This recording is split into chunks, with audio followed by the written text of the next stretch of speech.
வணக்கம். நீங்கள் இணைந்திருப்பது உதயன் டிஜிட்டல் வலையொலியின் பிரதான செய்திகளுடன். செய்தி தொகுப்பு உதயன் டிஜிட்டல் செய்தி பிரிவு.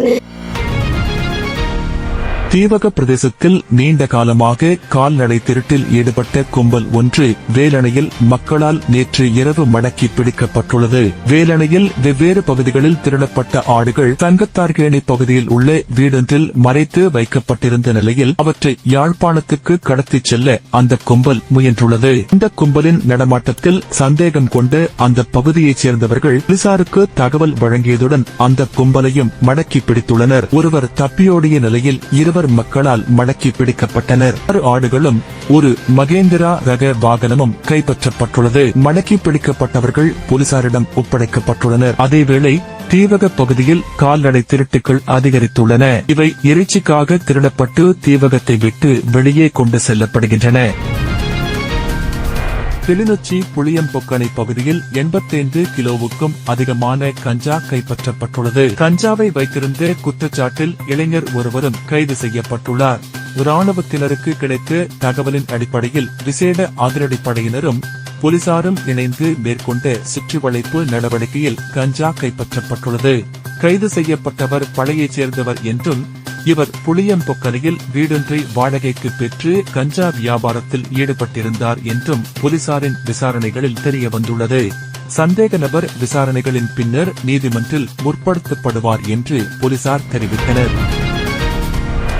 உள்ளூராட்சி சபை தேர்தல் வன்முறை சம்பவங்கள் மற்றும் தேர்தல் சட்ட மீறல்கள் தொடர்பாக நேற்று வரை 18 வேட்பாளர்கள் கைது செய்யப்பட்டுள்ளனர் என்று போலீஸ் தலைமையகம் தெரிவித்துள்ளது. கடந்த மாதம் 3ஆம் தேதியில் இருந்து நேற்று வரையில் கட்சிகளின் ஆதரவாளர்கள் 62 பேர் கைது செய்யப்பட்டுள்ளனர். 14 வாகனங்கள் கைப்பற்றப்பட்டுள்ளன என்று போலீஸ் ஊடக பிரிவு விடுத்துள்ள அறிக்கையில் தெரிவிக்கப்பட்டுள்ளது. அதேவேளை தேர்தல் தொடர்பாக 38 குற்றவியல் முறைப்பாடுகளும் தேர்தல் சட்டங்களை மீறியமை தொடர்பாக 138 முறைப்பாடுகளும் பதிவாகியுள்ளன என்றும் போலீஸ் ஊடக பிரிவு விடுத்துள்ள அறிக்கையில் தெரிவிக்கப்பட்டுள்ளது. உள்ளூராட்சி சபை தேர்தலுக்கான தபால் மூல வாக்களிப்பு எதிர்வரும் வாரம் திட்டமிட்ட வகையில் நடைபெறும் என்று தேர்தல்கள் ஆணைக்குழுவின் தலைவர் தெரிவித்துள்ளார். உள்ளூராட்சி சபை தேர்தலுக்கான அனைத்து பணிகளும் முடிவடைந்துள்ளன என்று தெரிவித்த அவர் வாக்காளர் அட்டைகள் தபால் திணைக்களத்திடம் ஒப்படைக்கப்பட்டுள்ளன. எதிர்வரும் 27ஆம் தேதி வாக்காளர் அட்டை விநியோகம் நிறைவடையும் என்றும் தெரிவித்தார். தபால் மூல வாக்களிப்பு பிற்போடப்படும் சாத்தியமுள்ளது என்று வெளியான தகவல்களில் உண்மையில்லை என்று தெரிவித்துள்ள அவர் ஏற்கனவே திட்டமிட்ட திகதிகளில் தபால் மூல வாக்களிப்பு நடைபெறும் என்றும் தெரிவித்துள்ளார். தமிழக முதலமைச்சர் மு.க. ஸ்டாலின் தலைமையின் இன்று மாலை தமிழக அமைச்சரவை கூடவுள்ள நிலையில் முக்கியமான தொழில் திட்டங்களுக்கு அனுமதி வழங்குவது தொடர்பாக ஆலோசிக்கப்படவுள்ளது என்று தகவல் வெளியாகியுள்ளது. சட்டசபை கூட்டத்தொடர் நடைபெற்று வரும் நிலையில் அமைச்சரவை கூட்டம் நடத்தப்படவுள்ளது அரசியல் வட்டாரங்களில் அவதானத்தை பெற்றுள்ளது. சட்டசபையில் இன்று சுற்றுலா, கலை மற்றும் பண்பாடு, இந்து சமய அறநிலையத்துறை ஆகியவற்றின் மானிய கோரிக்கை மீதான விவாதம், அமைச்சர்கள் பதிலுரை, வாக்கெடுப்பு என்பன நடக்கவுள்ளன.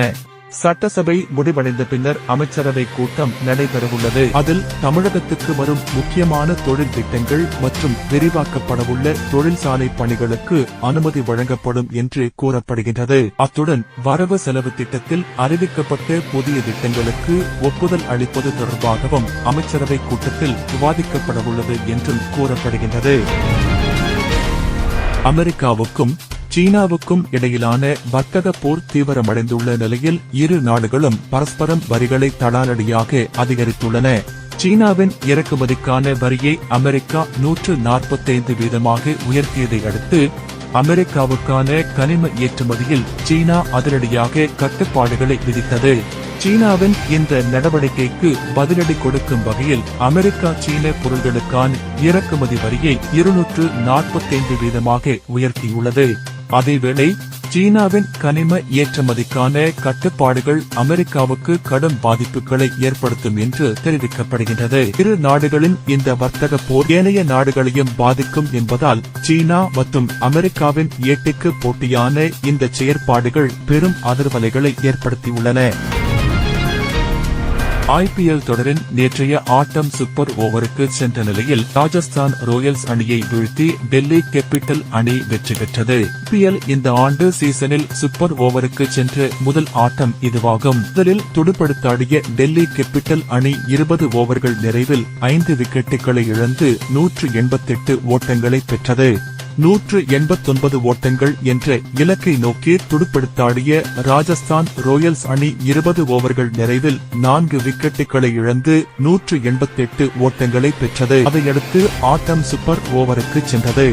சூப்பர் ஓவரில் முதலில் துடுப்படுத்தாடிய ராஜஸ்தான் ராயல்ஸ் அணி 5 பந்துகளில் 2 விக்கெட்டுகளை இழந்து 11 ஓட்டங்களை பெற்றது. 12 ஓட்டங்களை வெற்றி இலக்காக கொண்டு களமிறங்கிய டெல்லி கேபிட்டல் அணி 4 பந்துகளில் விக்கெட் இழப்பின்றி 13 ஓட்டங்களை பெற்று வெற்றி பெற்றது.